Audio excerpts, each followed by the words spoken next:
जितना मैं कानून को जानती हूँ, जितना मुझे लीगल प्रोसेस पता है, जब एफआईआर फटता है तो वो ऐसे वापस नहीं लिया जा सकता। उसको आपको कोर्ट में प्रोसीड करना ही पड़ता है। लेकिन जिस तरह की एक बयानबाजी बीजेपी की ओर से आ रही है और कहा जा रहा है कि जो फिरियादी पक्ष का है उसने अपनी जो भी फरियाद है वह वापस ली है, इसका अर्थ यह है कि बहुत ज़्यादा एक दबाव तंत्र का जो इस्तेमाल है वो इस सारे इशू में किया जा रहा है, जो कि बिल्कुल ही गलत है। चंद्रशेखर बावनकुले बोलने को तो बोल रहे हैं कि इस पूरे मामले की जांच निरपेक्ष हो, लेकिन मामले की जांच निरपेक्ष कैसे हो सकती है कि आपको एफआईआर कर्ता को एफआईआर वापस लेने के लिए आप मजबूर करते हैं। क्या ऐसी मजबूरी है कि उसने एफआईआर वापस ली? अगर वो एफआईआर बिल्कुल 36 घंटे के अंदर अंदर वापस लेता है तो वह रात भर जाग कर 12:30 की जो वाकया है उसके लिए वह 4:30 तक जागता है और एफआईआर करता है। क्यों वह ऐसे करे? क्या प्रेस क्लब से जुड़ा कोई है क्या? प्रेस क्लब में काम करते थे ना जीतू भाई, इतना तो हम भी जानते भैया, हम भी आप सभी के बहुत अच्छे आपसे मेल जोल बनाए हुए हैं। कौन है वो कि जो जीतू सोनकामले पर इतना दबाव बने आए हैं कि जीतू सोनकामले ने कल से किसी भी तरह से मीडिया के सामने आने की तक वह कोशिश नहीं करते हैं या उन्हें लाने की कोशिश नहीं की गई। अगर इतनी ही बात है तो हम आप सभी मीडिया से भी पूछना चाहेंगे कि रविवार की रात को जब यह पूरा वाकया हुआ तो सोमवार तक क्या कहीं न्यूज़ चली थी? किसी बड़े अखबारों में चली थी? कहाँ पर न्यूज़ थी? यह मामला दबाने की कोशिश पूरी तरह से पुलिस प्रशासन, आरटीओ और सभी ने की और ज़्यादा से ज़्यादा यह कोशिश की कि यह मामला प्रेस तक ना पहुँचे। लेकिन प्रेस क्लब का ही कर्मचारी जीतू सोनकामले था जिसने एफआईआर की थी, जो मामला यह बाहर निकल आया।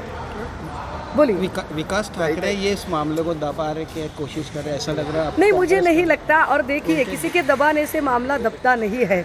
और मुझे यह भी पता है, इतना तो मैं भी अभी जानती हूँ कि रैश ड्राइविंग एंड नेग्लिजेंस का, हिट एंड रन का जो भी मामला है, संकेत बावनकुले इतने बड़े पिता की संतान है कि वह मामला रफा दफा 2 दिन में कर देंगे। कुछ लोगों की तो जमानत भी हो गई।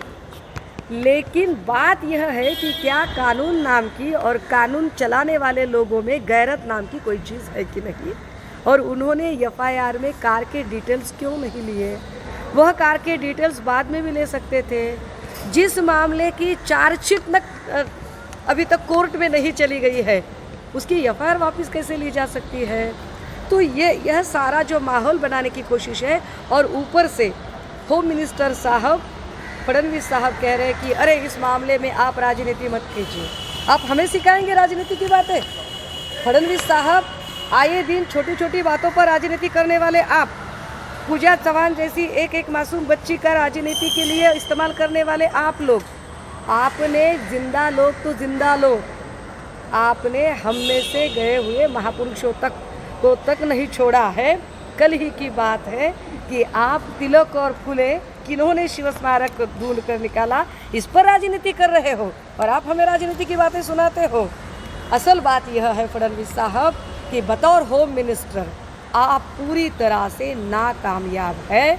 10 सालों में से पिछले 7.5 साल का टेन्योर आप एज अ होम मिनिस्टर थे, लेकिन आप ही के कार्यकाल में यहाँ पर लॉ एंड ऑर्डर की पूरी धज्जियाँ उड़ी हुई है। मॅडम, नागपुरामध्ये एक 16 उन सबूतों से छेड़छाड़ करना कैसा है? और हम बार बार कहे जा रहे हैं कि बीजेपी के प्रदेशाध्यक्ष चंद्रशेखर बावनकुले साहब जितना अपना सोबर और डिसेंट एक सूरत दिखाने की कोशिश कर रहे हैं वो वैसी नहीं है। बावनकुले साहब कितना भी कहे कि निष्पक्ष जांच हो, किंतु निष्पक्ष जांच कैसे हो भला? अगर वहाँ पर नंबर प्लेट बदली जाती है, गाड़ी पहले नकारी जाती है, एफआईआर में नाम नहीं आता है, तो ये सारा जो है ये पावर गेम है। सत्ता और पैसा, इन दोनों चीज़ों को लेकर बीजेपी अपनी मनमानी किए जा रही है। हमें पता है, जैसा कि अभी इन भाई ने पूछा कि आपको क्या लगता है कि क्या सज़ा होनी चाहिए। अरे भाई, उसे सज़ा होगी ही नहीं। हम बोल रहे हैं कि उसे सज़ा होगी ही नहीं और उसका नाम उसे सज़ा होगी ही नहीं और उसका नाम एफआईआर में आएगा भी नहीं। बीजेपी इतनी पुख्ता तरीके से उसका प्रोटेक्शन करेगी, हम बार बार बोले जाएंगे, और वो उसकी एफआईआर नहीं बनाएंगे। उसकी एफआईआर बनाने के लिए बड़ा निष्पक्ष सरकार चाहिए, जो कि आज की तारीख में महाराष्ट्र में है नहीं। मॅडम, फिर्यादीने तक्रार वापस घेतली